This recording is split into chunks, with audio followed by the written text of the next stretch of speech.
Hello, welcome to this new episode of the Alex Show TV. This episode is from April 11th of the year 2025. Today is a Friday. And today's show, we finished the 5 episode series on dreams, on sleep.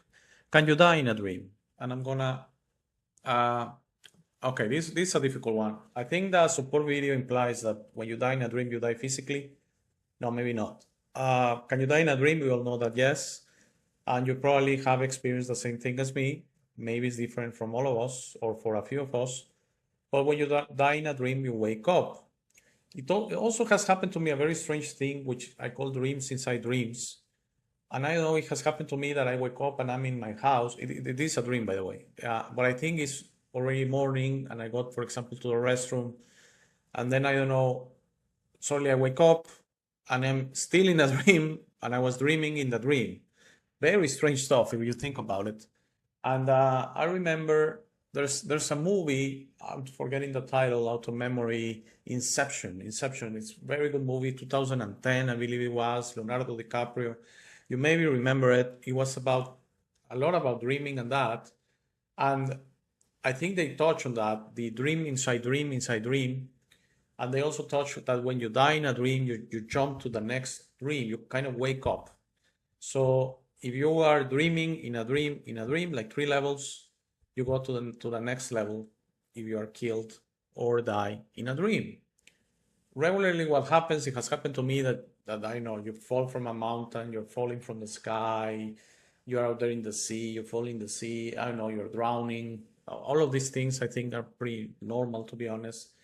And usually I remember one in a car. I mean, it was quite scary because I was with my wife and it was an older car I had before I met her.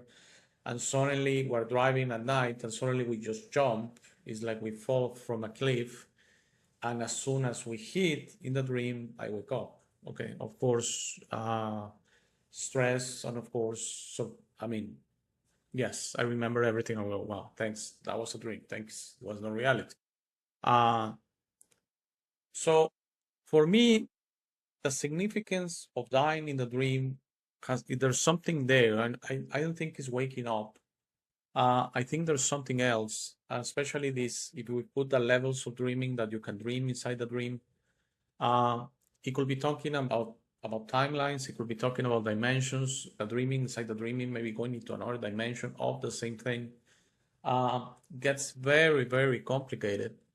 But I think there's a significance there. And it's certainly usually when you die in a dream and you wake up, you remember it. It's not like you just wake up and you don't know what's going on. It usually is a dream you remember, and you say, "Wow!" And usually that feeling is, "Thank God that was not real. Okay, that was just a dream." Let's watch the support video together. Let's see what the video has to say. And I'm gonna give you my final thoughts on the short Friday episode. Can you die in a dream? Yes. One of the most popular legends about dreams is that if you die in a dream, you'll also die in real life. Yet, reality has repeatedly disproved this notion. Countless individuals have experienced death in their dreams, whether by falling into a deep chasm, being relentlessly chased, or enduring other haunting scenarios, only to wake up completely unharmed. Although the panic may still linger for a few moments, both the body and consciousness remain intact. This intriguing phenomenon naturally raises a compelling question. If death in a dream doesn't actually kill us, what does it truly signify? From a neurological standpoint, sleep and death share some remarkably similar characteristics. In both states, it seems that consciousness disconnects from physical reality. When we sleep, our bodies become nearly motionless, our heart rates and breathing slow down, and our brains transition into unique modes of activity. This state of detachment bears a striking resemblance to what many describe during near-death experiences. Those rare moments when people feel as though they are leaving their physical body, floating in an endless space, or reliving the memories of their life. Some individuals even recount encounters with mysterious entities, visions of a mystical light, or an overwhelming sense of profound peace. Experiences that mirror the vivid, surreal sensations found in our most intense dreams. Such observations give rise to a thought-provoking hypothesis. Are dreams merely the products of our overactive imagination, or could they be serving as a kind of rehearsal for the ultimate separation, death itself? Perhaps each night, as we surrender to sleep, and our consciousness seemingly detaches from our physical form, our minds are engaging in a subtle exercise that gradually prepares us for the final transition. In this view, dreams might not be random at all, but rather a necessary process of sorting through emotions and experiences in preparation for a state where physical existence is no longer a factor. Various spiritual traditions, spanning both Eastern and Western cultures, have long suggested that dreams serve as a bridge between the tangible, physical world and another realm of existence.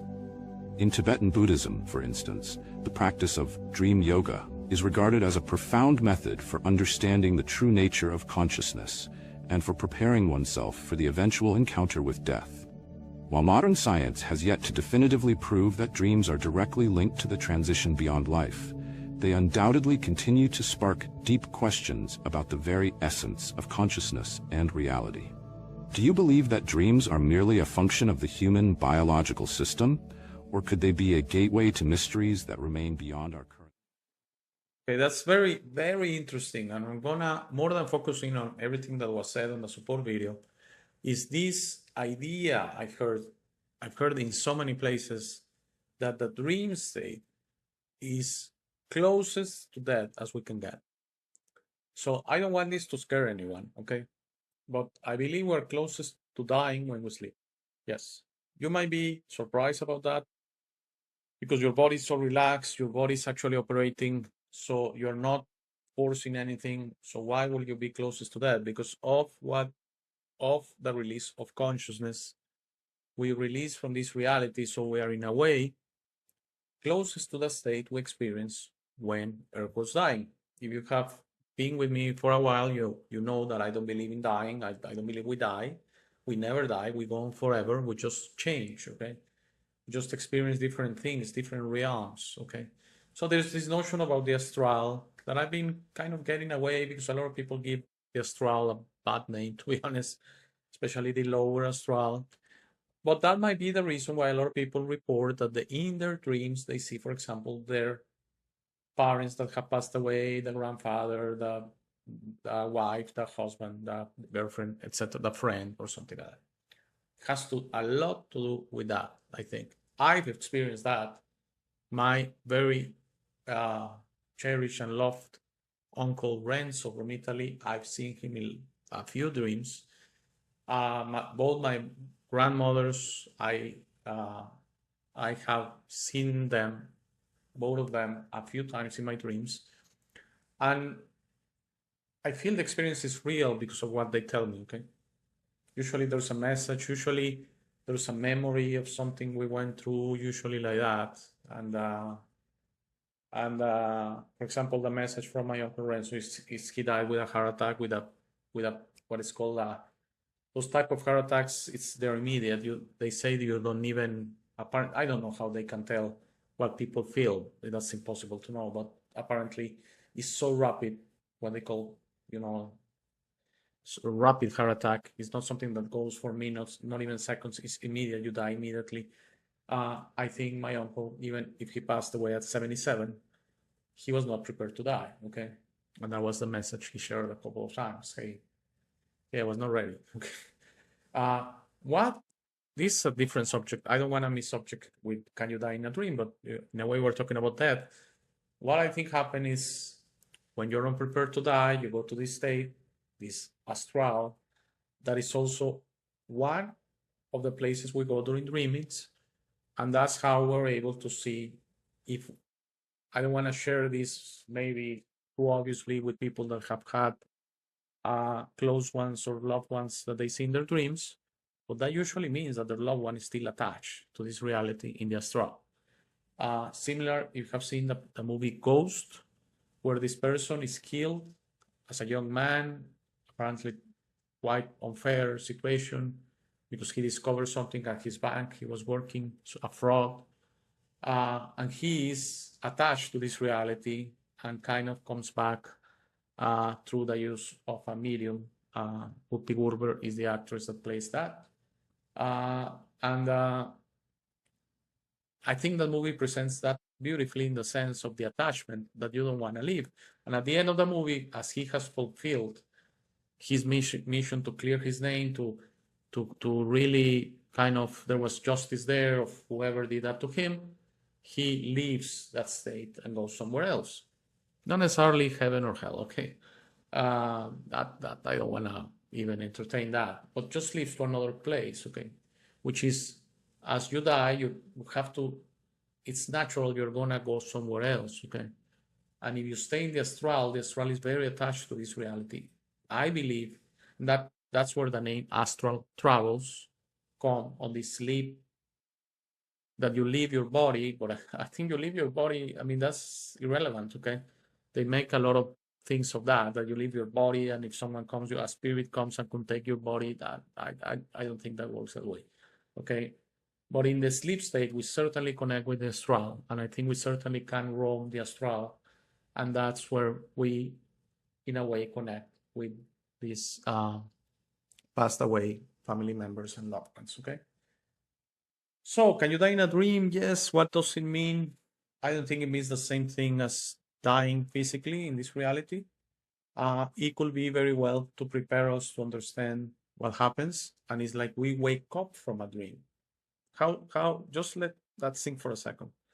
Maybe dying in a dream, which results in waking up from a dream, is preparing us for this conscious reality that when we die, many say is like waking up from a dream. So it's an analogy, works the same way, okay? And you probably have already experienced it. And I think there's the same shock as when you are killed or die in a dream, in a car accident, you fall from a cliff or whatever, and you wake up quite anxious. I think similarly, when we passed away from this reality and we transcend, we're going to be it's not going to be something, no matter how much you prepare for it, there's going to be some feelings there for sure. So I hope it makes sense. We have finished this 5-episode series on dreams. I hope you like it. This is a topic that fascinates me.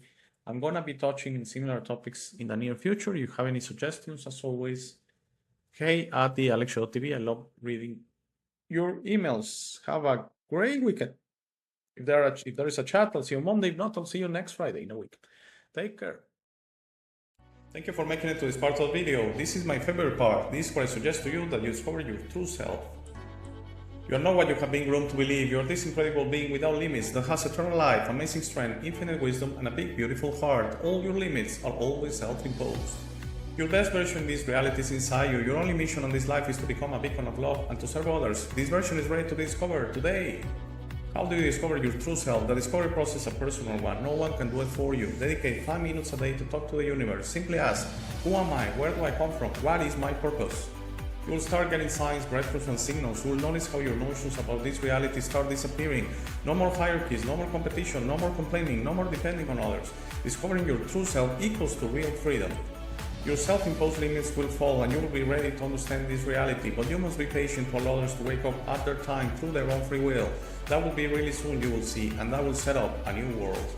As you work towards your best version, you will notice how all emotions don't serve you anymore. Hate, fear, rage, pride, lust, envy, violence, justice through violence, judgment of others, and other emotions will disappear from your mind and heart.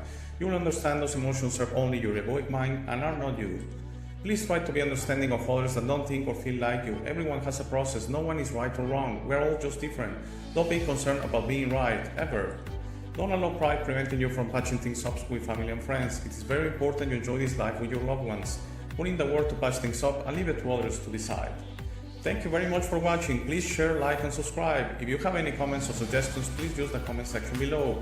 For private questions, conversations, and if you would like to appear on the show, please email me at hey@thealexshow.tv. Thank you again. Please don't forget to visit our website www.thealexshow.tv. By giving me your time, you honor me. Have a very, very, very nice day.